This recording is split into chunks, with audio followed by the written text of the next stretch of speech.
Сәлеметсіздер ма? Сіздермен бүгін күшті жұмыс бастаймыз. Мысалға, кез келген іс жасайтын кезде біздің А точкамыз және Б точкамыз болады ғой. Сол кезде өзімізбен жұмыс жасауға, целімізге жеткенде қандай сезімде боламыз, соған қатысты нейрографика салатын боламыз. Әдеттегідей запросыңызды жазасыз. Мысалға, мен табысты ала салдым. Мысалы, кез келген болуы мүмкін, ол сізде кез келген арман мақсатыңыз болуы мүмкін. Соны жазып, соған қатысты сөздерді жазасыз мына жерде. Мысалы, бір іс бастасаңыз, бір бизнес бастап жатсаңыз, мысалға, Б точкасына жеткенде қандай болам деген сияқты. Мысалға, болады ғой, мысалы, арықтау жайлы болса да, сіз бірінші не істейсіз, екінші не істейсіз, мақсатыңызға жеткенде қандай боласыз деген сияқты.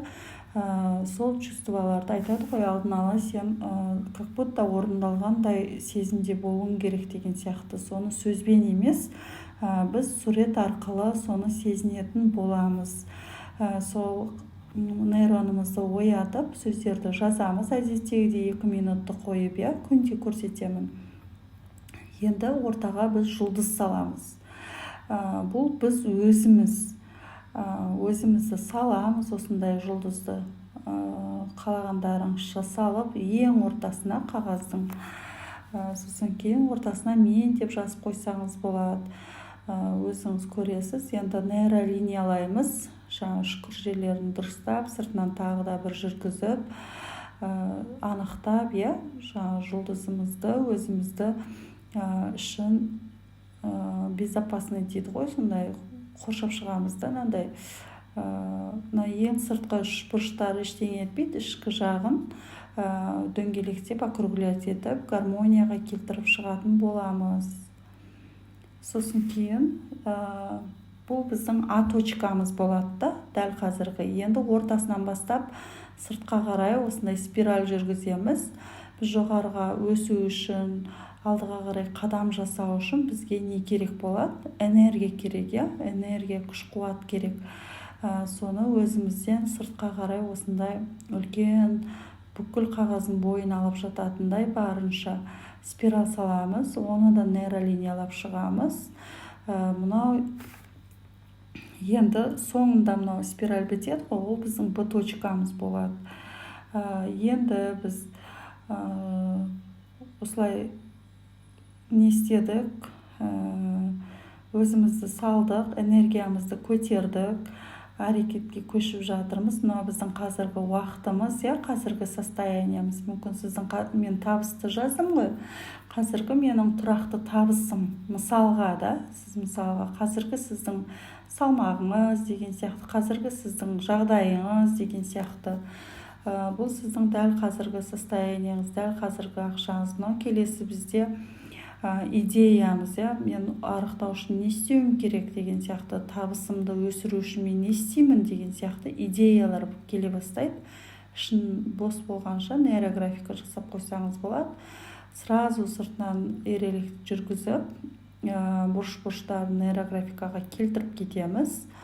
Жаңағы идеямызды жасадық. Енді бізде әрекет. Оны іске асыру үшін не істеуіміз керек? Өзіміз әрекетке көшуіміз керек. Сол әрекетімізді анықтаймыз.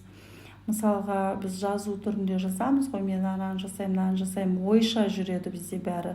Сол әрекетіңізді естеп отырып, ойлап отырып, мысалға, бір асықпай отырып, сабақты бір көріп алып, асықпастан ойланып отырып жасасаңыз болады. Енді мына жерге мен деп, Б точка, А точка, Б точка деп жазып қойсаңыз болады. Енді бізде мақсат, әрекетімізге қарай план құрамыз, жоспар құрамыз, мақсат қоямыз. Мен осыған жетуім үшін осыны жасауым керек. Бірінші мақсат, екінші мақсат, мақсаттың түрлері бар деген сияқты.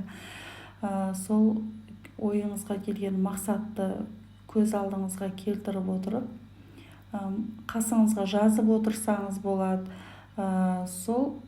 Соны қағаз бетіне түсіреміз. Бұл біздің мақсатымыз. Бұны да нейролиниялап округлять етіп гармонияға келтіріп кетеміз сразу. Енді біздің мақсатымыз пайда болды, енді біз жасайтын любимый деламыз да, іс-әрекетке көшеміз. Сүйікті жұмыс таптық, өзіміздің целімізді анықтадық. Енді оған қарай біздің сіз жалықпайтындай, сізге ұнайтындай, мысалға госслужбаны біз грантқа түскені үшін не болмаса тұрақты ақша бар ғой деген сияқты мақсатпен түсеміз ғой. Ал мына жерде сіз уже өзіңіздің неңізбен жаңадан пайда болған идея, жаңадан пайда болған әрекет, жаңадан пайда болған мақсат пайда болды сізде. Енді жаңадан сізде өзіңізге любимый дело пайда болды. Мысалы, таңертең ерте тұрам деген сияқты. Таңертең ерте тұрып, сіз сүйікті шаруаларыңызбен айналысып жатсыз да. Сол сияқты, мысалы, мен мына жерде табыс үшін сүйікті жұмыс не табуым мүмкін? Өзім психологияма қатысты осы нейрографика, маг-терапия, арт-терапия деген сияқты солармен айналысамын, соларға уақыт бөлемін деген сияқты. Сүйікті жұмысыңызды мақсат қойып алдық, енді сүйікті жұмыспен айналысамыз да. Келесі біз мақсатқа жеттік, енді бұл біздің жаңағы неміз табысымызды екі еселейді. Сүйіктісімен айналысқан кезде табысың да өседі деп жатады ғой. Сіз уже өзіңізге уақыт бөліп, мақсат қойып жұмыс жасаған екен, табысыңыз артты. Енді мына жерде сізде мақсатыңызға жеттіңіз, уже жетіп келе жатсыз, кішкене қалды. Ойлаған, мысалы, мен доходым 500 мыңнан көтеру болса, соған кішкене жетіп келе жатыр, мақсатыма жақын қалдым. Енді мына жерде бізде Б точкамыз. Сол неге жеттіңіз сіз, ойлаған мақсатыңызға, ойлаған салмағыңызға деген сияқты. Ойлаған сіз Б точкаңызды анықтадыңыз ғой, жаңа Б точкамызға жеттік. Мысалға, мен тұрақты сол 500 мың табыс болса, соған жеттім. 65 салмағыма жеттім деген сияқты. Сол кезде сіз қандай сезімде боласыңыз? Мақсатыңызға жеткен кезде сол қуанышты сезімді ойлап, гармонияға келтіріп, көз алдыңызға елестетеміз. Сосын кейін мына жерде нейрографика, бұл сызықтар жүргіземіз сырттан ішке қарай, өзімізге қарай. Себебі бізге идеялар жан-жақтан келеді, жан-жақтан пайда болады. Біреуді көріп, мүмкін оқып деген сияқты, тыңдап деген сияқты, бұлай жасасам болады екен, бұлай жасасам болады екен деген сияқты. Мысалы, мен басқа психологтарға қарап, оказывается, бұлай жасауға болады екен ғой деген сияқты идея келеді. Немесе бір телевизордан көріп қаламын, немесе жаңалықтан естіп қаламын, немесе арық қыздарды көрген кезде, осы қыз сияқты мен де арық болып, әдемі болып жүргім келеді деген сияқты идеялар пайда болады. Әртүрлі азырақ салсаңыз болады, немесе қосып көбірек болған жақсы. Мен барынша көбірек салуға тырыстым. Енді идеяларымызды салдық. Енді округлять етеміз, дөңгелектейміз өзімізден бастап. Мысалға, сіз сол чувствоны өзіңіз қазір қандай күйдесіз, өзіңізге фокус. Бұл жерде мақсат мынау графика ғой, мынау сіз бейне жұлдызға келген кезде өзіміз дедік қой. Өзіміз жайлы қазір мен қандай сезімде тұрмын, не ойлап тұрмын, қандай қорқыныштарым бар. Мысалға, мен ол цельға жету үшін не істесем болады деген сияқты, сіз қазір мен дайынмын ба деген сияқты А точкаңызды анықтап отырсаңыз болады да, ойша. Мынау жұлдызда тұрған кезде, дөңгелектеп жатқан кезде, мен былай кетіп қаптым.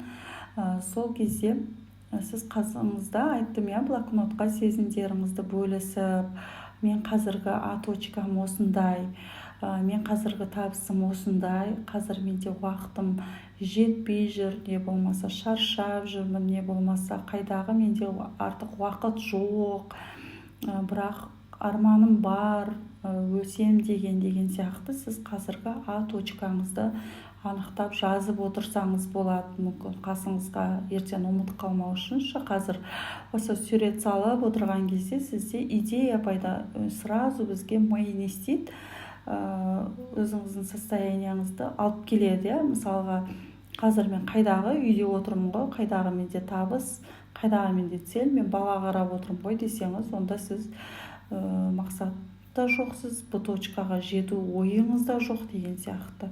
И осы жұлдыз өзіңізде тұрған кезде мен қандаймын, мен кіммін, мен не істеуім керек, осы жұлдыз сияқты жарқырап жайнау үшін, жеткілікті деңгейге жету үшін мен не істеуім керек деген сияқты сіз сұрақтар қойсаңыз, менің миссиям не деген сияқты сондай ойларды, сөздерді қойсаңыз, а точкаңызда сіз қандай состояниеде тұрсыз, сол состоянияңызда мысалы негативный болатын болса, ой, маған қайда, оған жету үшін қойшы, жалқаулығыңызды жеңе алмауыңыз мүмкін, ақталулар көп болуы мүмкін, жаңағыдай, ой, мен жұмыстан кеш шығам ғой, ой, мен деген таңертең тұра алмаймын, ой, мен деген түнмен бала қараймын ғой деген сияқты сізде негативный ойларыңыз болса, оның барлығын жеңуге болады. Ол жай ғана психологтардың бәрі айтады, сіздің миыңызда ойлап алған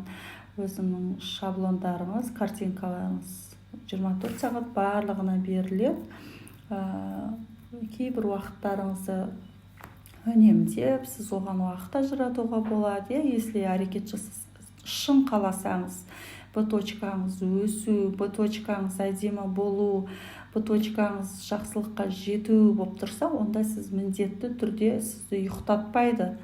Мен даже кішкентай балам жаңадан тусамда 5-6 айлық болса да, мен жаңағыдай, мен қайтем де өсем, мен не үйде бала қарап жүре берем ба, посуда жуып, тамақ, үй жинаймын, болды ма, мен осы үшін өмірге келдім ба деген сияқты ой мені ұйықтатпай қойғанда.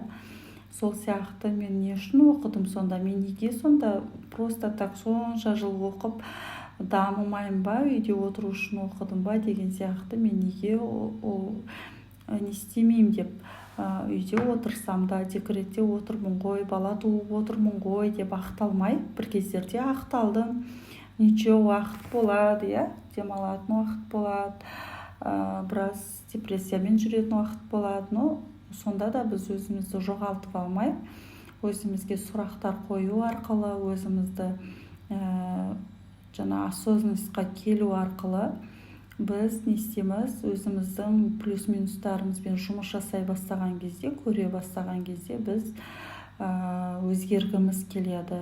Я тоже хочу, я тоже могу, мен де ондай жақсы өмірді қалаймын, мен де бақытты өмірді қалаймын деген сияқты.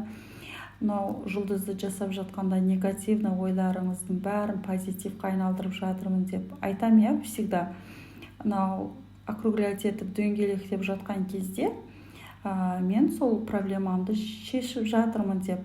Мысалы, квадратикқа келген кезде мен қазіргі табысым осындай, ничего, мен тағы да оны 2 есе өсірем.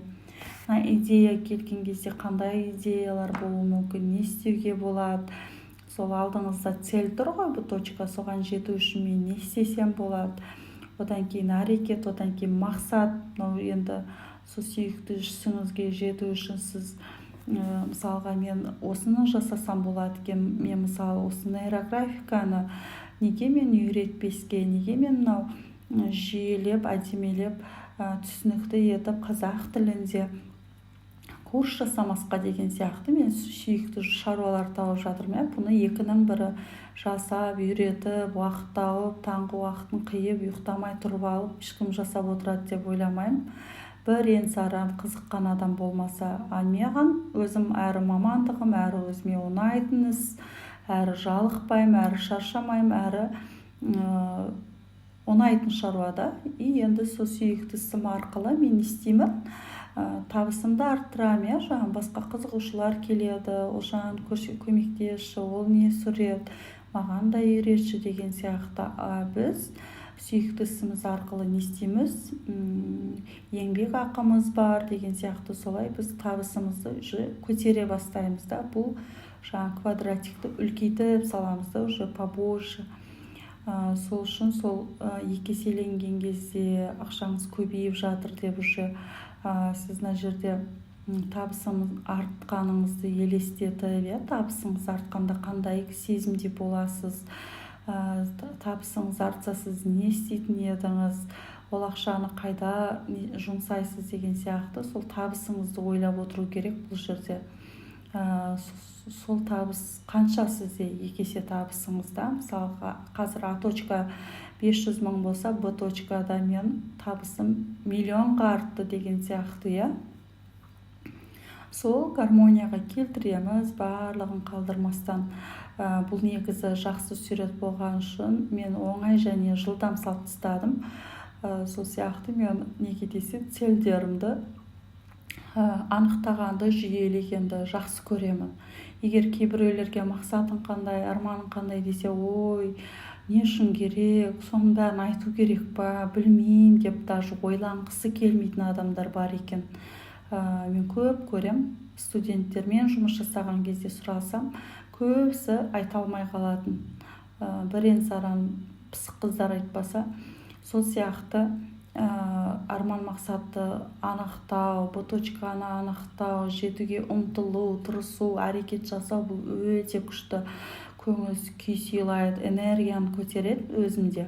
Сол үшін бұл суретте сіз көп негативный неге берілмеуіңіз мүмкін. Егер сіз мүлдем ойлап көрмесеңіз, анықтап көрмесеңіз, мүмкін сіз цельға жету қиын десеңіз, сізде негативный состояниялар болуы мүмкін. Қызу, басыңыз ауырып кетеді. Барлығын анықтап жазып отырамыз, бір жеріңіз тартып қалады, бір неохота, салғыңыз келмейді, қайдағы деген негативный. Сонда да оған қарамастан саламыз. Жаңағына үшбұрышымыз бізде жаңағы неге жеттік, мақсатымызға жеттік, вау деп. Мынау бізде соңғы точка, дәу шеңбер, бұл біздің Б точкамыз. Яғни сіз Б точкаға жеткенде қандай боласыз? Арманыңыз орындалды, қалаған деңгейіңізге жеттіңіз, еркіндік, қуаныш, махаббат, өзіңізге риза, рахмет айтыңыз, вау, мен қолымнан келді, кто молодец, я молодец деген сияқты сол мақсатқа жеткенді визуализация жаса дейді ғой, нәтижесін ойша келтір дейді. Мысалы медитацияларда сол сияқты сіз уже суретпен соны ойлап отырсыз, сол сезімдеріңізді жазып қойыңыз қағазға. Мен Б точкаға жеткенде қандай сезімде болам, қуанамын, бақытты болам, менен асқан бақытты адам болмайды, мен деген уверенность пайда болады, я могу, қолымнан келді деген сияқты. Сол Б точкаңызды не істейсіз? Сол сезімдерді чувствовать етіңіз, жазып қойыңыз, идеялар келеді қосымша, соны анықтайсыз. Енді тағы да мынандай ашық жерлер болып жатса, нейролиниялар қоссаңыз болады, қоспасаңыз да болады, басында қоссаңыз.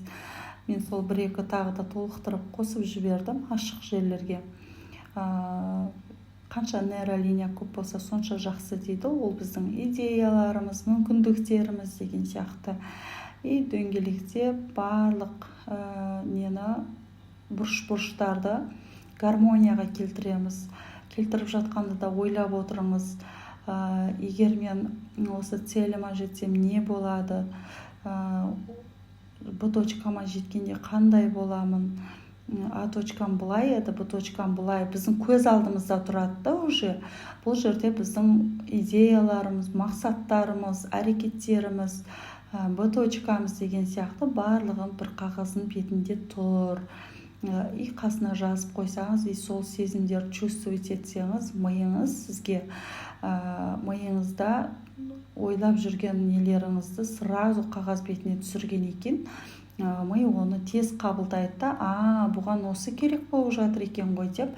Біздің мына екі көзіміз мимен тікелей байланысты. Айтады да, біздің миымыз біз ұйықтаған кезде сыртты көрмей қалады ғой, ал біз көзімізді ашық кезде біздің миымыз да көріп тұрады деп бір кітаптан оқып едім. сол сияқты сіз көзбен мынау суретті көрген сайын, көрген кезде, көріп салып отырған кезде сіздің миыңыз уже трансформацияға қосылып кетеді да. Жаңағы уже ойлана бастайды. Қандай идеялар бар еді, қандай қалаулары бар еді, қандай әрекет жасауға болады деген сияқты бүкіл көрген білген әрекеттерді алдыға алып келе береді да. Сосын кейін Б точкадағы адам деген кезде біз сразу нені елестейміз? Жаңағы мысалы табыс болатын болса, бай адамдарды, миллионер адамдарды, ақшасы бар, қыдырып жүреді, вау деген адамдар еске түсе бастайды. Мысалы сізде кинода, Қазақстанда, мүмкін сіздің туыстарыңыздың арасында сол есіңізге түсіп кетуі мүмкін. Мен де сондай болғым келеді деген когда-то бір ойлаған ойларыңызды ми алдыға алып кеп береді сізге.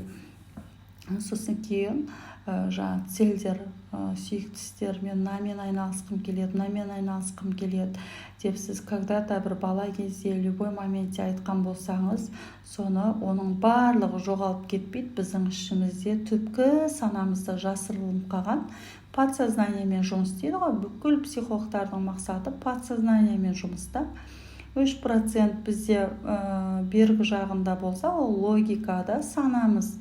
Оны барлық логично жауап берсе, адам ақылмен жауап берсе, ойланып жауап береді. Ал төп санада біз бейсаналы тұрғыда жасаған әрекеттеріміз, ойлаған ойларымыз жасырынып жатады бүкіл өміріміздегі. Соларды бері қарай шығарып алып келеді бұл жұмыстар. Енді мен дөңгелектеп болдым, енді бояймыз. Өзіңізге ұнаған түстерді шығарып алып бояуға көшеміз. Тура менің суретіме ұқсамай-ақ қойсын, тура менің түстерім таңдамай-ақ қойыңыз. Өзіңіз подсознанияңыз қайсын жасағысы келеді, соны жасайсыз. Өзімізден бастап бояймыз. Мысалға мен сары түс жақсы көрем деп едім ғой, сарыны. Ең главный жерлерге мен сарыны бояп кетем, солай. Мүмкін сізге жасыл шығар, мүмкін сізге қызыл шығар. Сол сияқты өзіңіз білесіз, любимый өзіңізге ұнайтын түсті алып, жаңа өзіңізді бояп шығасыз да.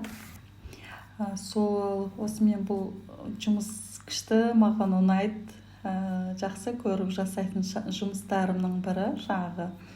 Болады ғой, кейбіреулерін ұнатасың, кейбіреулерін ұнатпайсың. Мен бұл именно осы суретті салудан да жалықпаймын да. Ұнайды.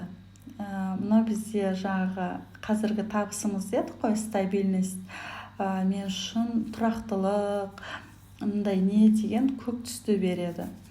Мысалға сіз қазіргі жағдайыңыз ұнамай тұрса, сіз мысалға қазіргі состоянияңыз не очень болып тұрса, не очень түстермен бояуға болады, может. Қоңыр, қара, ақырындап бара-бара яркий түске боялады деген сияқты. Өзіңіз білесіз. Мына жерде мен фиолетовыймен бояғым келді. Идея деген, білмеймін, тоже бір әдемі түс. Фиолетовый тоже маған әдемі түсті білдіреді. Бір мағыналы, салмақты, сүйкімді, әрі нежность та бар, ол жерде салмақтылық та бар деген сияқты, білмеймін. Сондай ой, өзіңіз қалағандай етіп бояйсыз. Енді мына жерде бізде идеямыз. Жаңа идея бұл әрекет. Әрекет дегенде энергия ғой. Әрекетке көшу үшімізге не керек? Күш-қуат керек. Маған күш-қуат, энергия деген қызыл түсті береді. Қызыл түс движение, қан айналым жақсы жүреді дейді ғой, сол сияқты. Қызыл мен үшін әрекет, сол үшін қызылмен боядым да. Сіз сол сияқты өзіңіз түстерге ат қойып алсаңыз болады. Мүмкін мүлде сіз түстерді онша ажыратпасаңыз, мен сияқты түстерді таңдап алып бояй беріңіз. Маған сенсеңіз да, я тоже хочу сондай сіздікі сияқты түстермен жасағым келеді десеңіз. Бірақ қатып қалған не жоқ. Бұл жерде міндетті түрде сіз күшті суретші болу керек емес. Просто сіз бұл жерде миыңызбен жұмыс жасап жатсыз, осы алгоритммен осылай жүр дегенде, біз чем босқа ойлана бергенше бір іс-әрекетті көрсеткенде біз тез оны жасап бастаймыз да. Тура осыған ұқсатам деп, осыны қайталаймын деп отырған кезде сізде автоматтым до конца бітіруге ұмтыласыз ғой. Сол моментте сізде идеялар пайда болады, миларыңыз жұмыс жасай бастайды. Сол сияқты жаңағы үшбұрыш мақсатты мен жасылмен жасадым. Жасыл деген айтып едім, ол түсті де. Өнім, тіршілік, алға ұмтылу деген сияқты. Енді мынау оранжевый тоже маған бір позитивный нені береді. Не дейді, сарының туысқаны деп едім ғой, энергия береді. Сүйікті іспен айналысқан кезде бізде күш-қуат пайда бола бастайды, энергиямыз артып, қуанып бастаймыз. Сол үшін мен оранжевыйды, сондай қуаныш тоже бұл оранжевый түс маған энергияға да ұқсайды, қуанышқа да ұқсайды, позитивный әрі бір ол да бір берекелі түс деп есептеймін, өзім жақсы көрем. Сол үшін мен любимый шаруаммен айналысқанда сондай түске боядым. Сосын кейін жерде жаңа стабильность дедім ғой, табысыңыз тұрақталды, 2 есеге өсті. Қандай сезімде боласыз? Мысалға қуанып, вау, енді мен ол мысалға арықтау болып жатса, сіз мақсатыңызға кішкене қалып жатсыз да, уже сізде өзгеріс бар. Бұрын дәу болсаңыз, қазір кішкентай размерлер, бұрынғы сүйікті көйлектеріңіз сыйып жатқанда сіз қандай боласыз? Қуанып, риза болып, нәзіктігіңіз пайда болады. Сол сияқты мен нежный түсті таңдадым. Розовый жақсы көрем дедім ғой, қызыл. Сіз уже мақсатыңызға бір табан қалған кезде сіз не істейсіз? Энергияңыз артып, вау, кішкене қалды, уже сіз ұйықтамайсыз. Мен уже аз қалдым деген сияқты сіз автоматом жасайтын боласыз. Сіздің енді Б точкаңызға жеттіңіз. Қандай боласыз? Вообще жанасыз, жарқырайсыз, от боп тұрасыз. Жаңағыдай қолымнан келді, мен деген жасадым ғой, мен деген жеттім деген сияқты настоящий меніңізді табасыз да. Вот, менің қолымнан келетін еді, мен білген едім деген сияқты. И сол чувстволар сезініп отырсаңыз вообще күшті, жазып отырсаңыз күшті, жаңағы миыңызға ертерек не істеу үшін, қасыңызға ұмыт қалмау үшін. Енді ашық жерлерді өзіңіздің қалаған түстеріңізбен кішкене бледный, ашығырақ қып бояймыз. Нелер ерекше болып көрініп тұру үшін айналасы кеңістікті просто так тұрғанша бір түс берсеңіз, ол да әдемі болып тұрады да. Оны да сіз бояп отырған кезде, айтам ғой, әрбір суретті салып отырған кезде, сызып отырған кезде, бояп отырған кезде сіз жақсы сезімді сезініп, жақсы ой, қандай ой келеді, қандай сезім келеді, тағы да сіз не істейсіз? Жазып отырасыз. Сіз мақсатыңызға жету үшін айналада кеңістік, аураңыз қандай болу керек. Жаңағы адамның сыртында қаншама көрінбейтін нелер бар ғой, сол аура энергетикасы тартып тұр, мына кісінің несі күшті екен деген айтылады ғой, сол аурамызды әдемілеп жатырмыз да, біз аурамызды гармонияға келтіріп жатырмыз, әдемі түске бояп жатырмыз деген сияқты. Сіз соны көрмесеңіз де ойша, мысалы 7 қуат көзі бар ғой, 8, 9, 10-жылар бізге көрінбейді. Сол сияқты көрінбесе де ол керемет қуат көздер екен білеміз, біз Аллаға бір табан жақын деген сияқты. Сол сияқты ол қандай болады? Ол таза болады, ол мөлдір болады, ол деген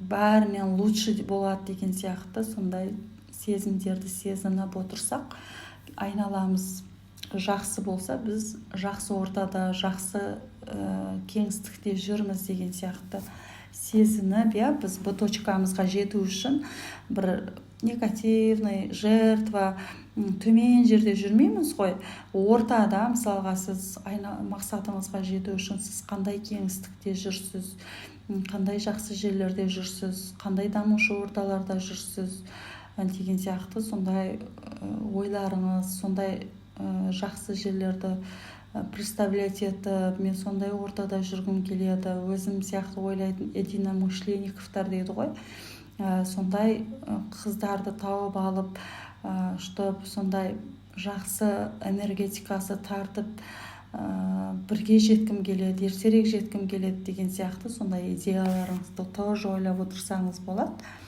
Мысалы, мен мына жерде мынау ақ қалдырып кеттім ғой, мынау ақ, ол да бізде түс. Бүкіл сіз полностью бояп тастамасаңыз да болады, олай боясаңыз да болады, бірақ маған бір полностью суретті толтырып тастағанша кішкене ашық ауа дейді ғой, осындай ашық жерлерді қалдырып кеткенді жақсы көремін. Суретіңіз бір нежный болып, ерекшеленіп, сүйкімді болып көрініп тұру үшін, білмеймін, осындай ақ түстерді қалдырып кеткенді жақсы. Осымен жұмысымыз аяқталып қалды. Суретім өзіме өте ұнады, сондай сүйкімді, тез ақ салып қойдым негізі. Бірақ жаңағы айтып отыра, асықпай түсіндірейін деп қатты жылдамдатпадым. Тып-тыныш отырып, гармонияда отырып салғанын жақсы көремін. Енді біз энергия линиясын жібереміз. Менде көк түспен жібере беремін. Қараларым жазбай қалған, сіз өзіңіз білесіз, айырмашылығы жоқ. Сол сияқты ирелеңдетіп, мүмкін осы нейросызықтармен жүрсеңіз болады, болмаса өзіңіз арқылы өткізесіз міндетті түрде.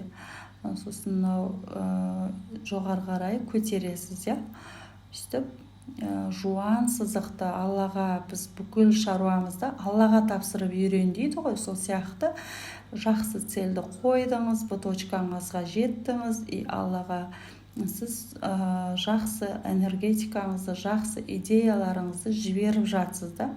И біз барлығын не істейміз? Аллаға тапсырамыз да. Ертеңгі күнін, қазір түстен кейін не болатынын біз білмейміз.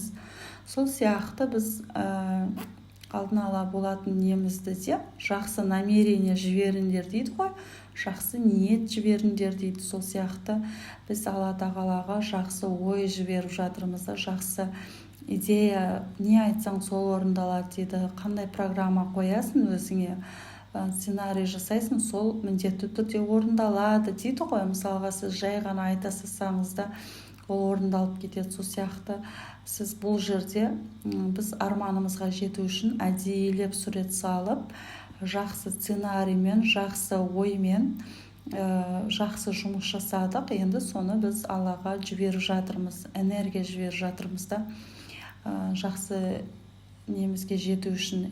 Біреу салдым мен, екеу-үшеу салсаңыз болады, бірақ жаңағы жұмысым ұзақтап кетпесін деп мен біреу салып көрсетіп жатырмын. И фиксацияны біз Б точкамызға қоямыз. Бұл жерде ең главный бізде Б точка, Б точкаға жету үшін жасадық барлығын. Б точкамызға фиксацияны қойып, нақтылап, мен жеттім, я могу, қолымнан келді, шүкір деген мақсатпен жұмысым аяқталды, точкасына жеттім, қалаған мақсатыма жеттім деген сияқты фиксацияны қойып аяқтаймыз, қорытындылаймыз, нақтылаймыз да.